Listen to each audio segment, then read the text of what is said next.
This video, we're gonna make this fit into here. We get a lot of questions about how much luggage we can fit in the back of one of these stadium style sprinters. It's actually by size and class, the largest cubic square foot luggage compartment that we have. This thing's perfect for the golf guys outing, the ski crew, the just in case I need that extra pair of shoes and I can't decide which one, so I'm gonna bring all 15.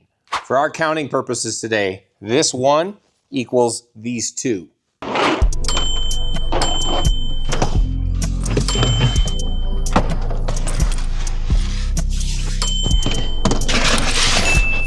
On there too. You want us two.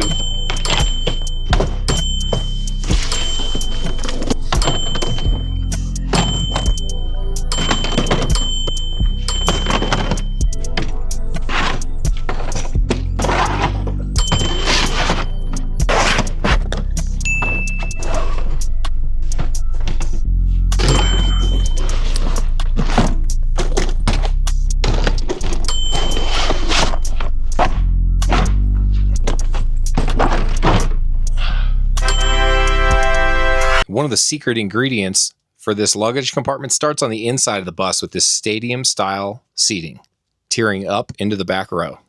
Low key best feature on this, check this shelf out. Man, I played a lot of Tetris as a kid, and I'm not gonna lie, I thought we brought too many suitcases for our props and visual aids today. I didn't think it was gonna fit. Good thing I wore my Struggle Bus is Real t-shirt today to work. So with that being said, we got everything in here. Thanks for riding the bus with us.